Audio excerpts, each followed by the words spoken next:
भक्तों, आज सुनते हैं देवशयनी एकादशी व्रत कथा। धर्मराज युधिष्ठिर भगवान श्री कृष्ण से कहते हैं, हे भगवान, आपने आषाढ़ मास के कृष्ण पक्ष की एकादशी अर्थात योगिनी एकादशी के बारे में विस्तार पूर्वक बताया।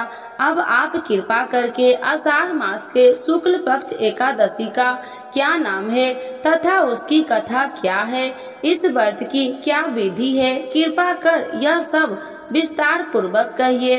भगवान श्री कृष्ण कहने लगे, हे राजन, आषाढ़ मास के शुक्ल पक्ष की एकादशी को देवशयनी एकादशी, प्रबोधिनी एकादशी दोनों ही नामों से जाना जाता है। हे युधिष्ठिर, जिस कथा को ब्रह्मा जी ने नारद जी से कहा था वही मैं तुमसे कहता हूँ, श्रद्धा पूर्वक श्रवण करो। एक बार देवर्षि नारद जी ने ब्रह्मा जी के इस एकादशी के विषय में जानने की उत्सुकता प्रकट की।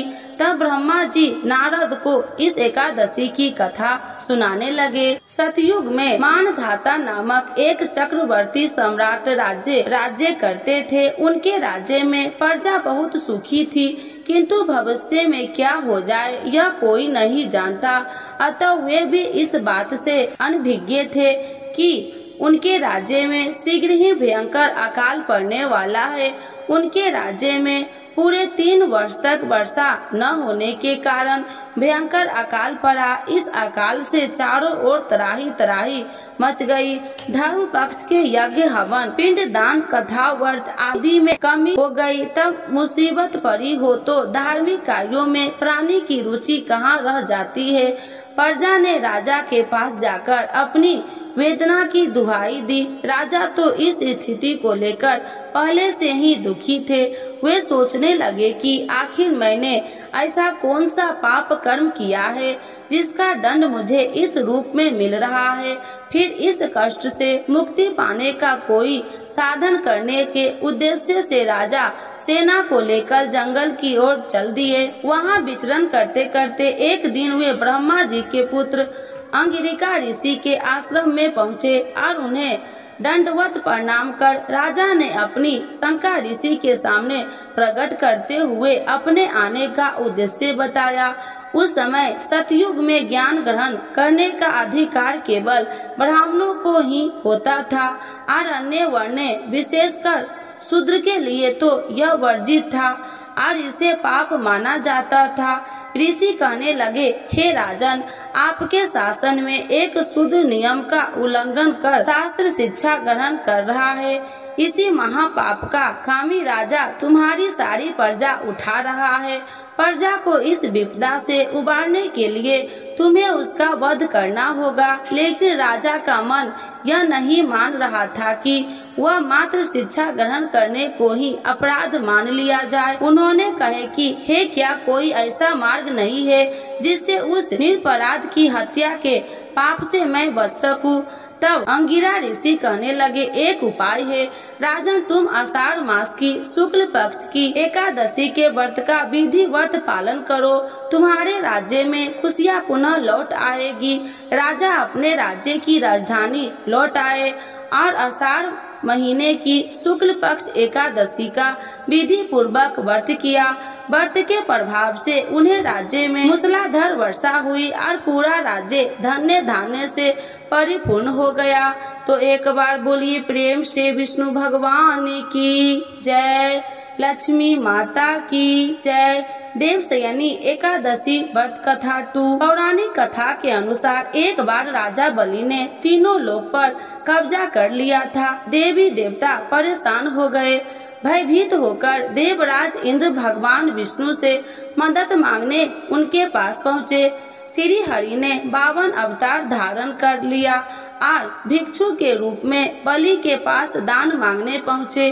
उन्होंने राजा बलि से 3 पग जमीन का दान मांगा, जिसमें वे पहले पग में वे समस्त दिशाओं सहित संपूर्ण पृथ्वी और आकाश को माप लेते हैं। दूसरे पग में उन्होंने स्वर्ग को नाप लिया और तीसरा पग रखने को कुछ भी विशेष न बचा तो बलि ने अपना शीश आगे करते हुए निवेदन किया कि हे प्रभु, अपना तीसरा पग मेरे सिर पर रखिए। राजा बलि ने दानवीरता देखकर भगवान विष्णु बहुत प्रसन्न हुए और बलि के इस दान और समर्पण से खुश होकर भगवान विष्णु ने बलि को पाताल का अधिपति बना दिया और वर मांगने को कहा। बलि ने भगवान से पाताल लोक में बसने की इच्छा जताई। भगवान विष्णु ने अपने भक्त बलि की इच्छा पूरी की और पाताल चले गए। भगवान के पाताल लोक जाने से सभी देवी देवता और देवी लक्ष्मी चिंतित हो गई। अपने पति को वापस लाने के लिए माँ लक्ष्मी ने गरीब स्त्री का रूप धारण कर राजा बलि के पास पहुँच गए। राजा बलि को राखी बांधकर देवी लक्ष्मी ने उन्हें भाई बना लिया और बदले में भगवान विष्णु को पाताल लोक से वापस ले जाने का वचन ले लिया। भगवान ने राजा बलि को निराश न करते हुए ये वरदान दिया कि वो हर साल आषाढ़ शुक्ल एकादशी से कार्तिक शुक्ल एकादशी यानी कि 4 माह तक पाताल लोक में योग निद्रा में निवास करेंगे। तो एक बार बोलिए प्रेम से विष्णु भगवान की जय, लक्ष्मी माता की जय। इस कथा के बिना अधूरी है एकादशी की कथा। तो सुनते हैं तुलसी माता की कथा।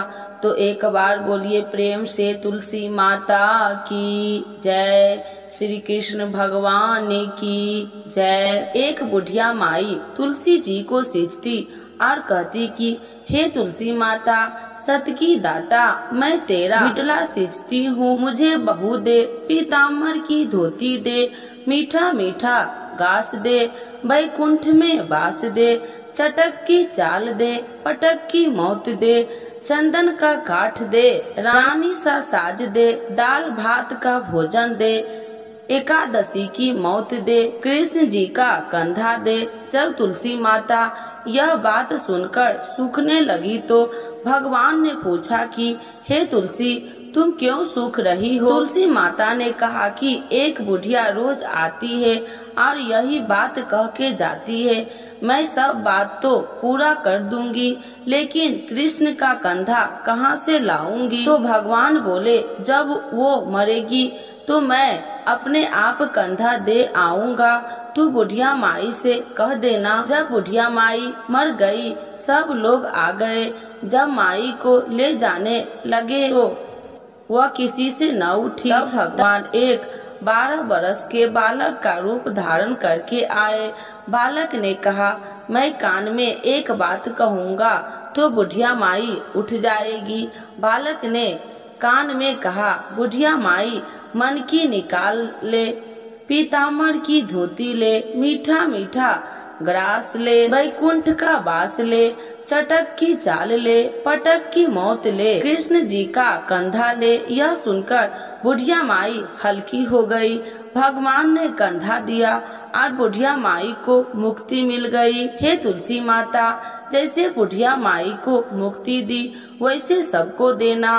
तो एक बार बोलिए प्रेम से तुलसी माता की जय, श्री कृष्ण भगवान की जय। एकादशी के दिन यह कथा जरूर सुने। एक लपसी था, एक तपसी था। तपसी हमेशा भगवान की तपस्या में लीन रहता था। लपसी रोजाना 1.25 सेर की लापसी बनाकर भगवान का भोग लगाकर जीम लेता था। एक दिन दोनों लड़ने लगे। तपसी बोला, मैं रोज भगवान की तपस्या करता हूँ, इसीलिए मैं बड़ा हूँ। लपसी बोला, मैं रोज भगवान को 1.25 सेर लपसी का भोग लगाता हूँ, इसीलिए मैं बड़ा हूँ। नारद जी वहाँ से गुजर रहे थे। दोनों को लड़ता देखकर उनसे पूछा कि तुम क्यों लड़ रहे हो? तपसी ने खुद के बड़ा होने के कारण बताया और लपसी ने अपना कारण बताया। नारद जी बोले, तुम्हारा फैसला मैं कर दूंगा। दूसरे दिन लपसी और तपसी नहाकर अपनी रोज की भक्ति करने आए तो नारद जी ने छुप कर 1.25 करोड़ की एक एक अंगूठी उन दोनों के आगे रख दी। तपसी की नजर जब अंगूठी पर पड़ी तो उसने चुपचाप अंगूठी उठाकर अपने नीचे दबा लिया। लप्सी की नजर अंगूठी पर पड़ी लेकिन उसने ध्यान नहीं दिया। भगवान का भोग लगाकर लप्सी खाने लगा। नारद जी सामने आए तो दोनों ने पूछा कि कौन बड़ा है, तो नारद जी ने तपसी से खड़ा होने को कहा। वो खड़ा हुआ तो उसने नीचे दबी अंगूठी दिखाई पड़ी। नारद जी ने तपसी से कहा, तपस्या करने के बाद भी तुम्हारी चोरी करने की आदत नहीं गई, इसीलिए लप्सी बड़ा है और तुम्हें तुम्हारी तपस्या का कोई फल भी नहीं मिलेगा। तपसी शर्मिंदा होकर माफी मांगने लगा। उसने नारद जी से पूछा, मुझे मेरी तपस्या का फल कैसे मिलेगा? नारद जी ने कहा, यदि कोई गाय और कुत्ते की रोटी नहीं बनाएगा तो फल तुझे मिलेगा। यदि कोई ब्राह्मण को भोजन करवाकर दक्षिणा नहीं देगा तो फल तुझे मिलेगा। यदि कोई साड़ी के साथ ब्लाउज नहीं देगा तो फल तुझे मिलेगा। यदि कोई दिए से दिया जलाएगा तो फल तुझे मिलेगा। यदि कोई सारी कहानी सुने लेकिन तुम्हारी कहानी नहीं सुनेगा तो फल तुझे मिलेगा। उसी दिन से हर व्रत कथा कहानी के साथ लप्सी तपसी की कहानी भी सुनी और कही जाती है। तो एक बार बोलिए प्रेम से एकादशी माता की जय। देवशयनी एकादशी माता की आरती। ओम जय एकादशी जय एकादशी जय एकादशी माता। विष्णु पूजा व्रत को धारण कर शक्ति मुक्ति पाता। ओम जय एकादशी जय एकादशी जय एकादशी माता। तेरे नाम गिनाऊं देवी भक्ति प्रदान करनी। गण गौरव की देनी माता शास्त्रों में वर्णी। तेरे नाम गिनाऊं देवी भक्ति प्रदान करनी। गण गौरव की देनी माता शास्त्रों में वर्णी। ओम जय एकादशी जय एकादशी जय एकादशी माता। मार्गशीर्ष के कृष्ण पक्ष की उत्पन्ना विश्व तारिणी जन्मी। शुक्ल पक्ष में होए मोक्षदा मुक्तिदाता बन आई। मार्गशीर्ष के कृष्ण पक्ष की उत्पन्ना विश्व तारिणी जन्मी। शुक्ल पक्ष में होए मोक्षदा मुक्तिदाता बन आई। ओम जय एकादशी जय एकादशी जय एकादशी माता। पौष के कृष्ण पक्ष की सफला नाम की है। शुक्ल पक्ष में होए पुत्र दा आनंद अधिक रहे। पौष के कृष्ण पक्ष की सफला नाम की है। शुक्ल पक्ष में होए पुत्र दा आनंद अधिक रहे। ओम जय एकादशी जय एकादशी जय एकादशी माता। नाम सठ तीला माघ मास में कृष्ण पक्ष आवे। शुक्ल पक्ष में जया कहावे विजय सदा पावे। नाम सठ तीला माघ मास में कृष्ण पक्ष आवे। शुक्ल पक्ष में जया कहावे विजय सदा पावे। ओम जय एकादशी जय एकादशी जय एकादशी माता। विजया फाल्गुन कृष्ण पक्ष में शुक्ला आम्ल की। पाप मोचनी कृष्ण पक्ष में चैत्र महाबली की। विजया फाल्गुन कृष्ण पक्ष में शुक्ला आम्ल की। पाप मोचनी कृष्ण पक्ष में चैत्र महाबली की। ओम जय एकादशी जय एकादशी जय एकादशी माता। चैत्र शुक्ल में नाम कामदा धन देने वाली।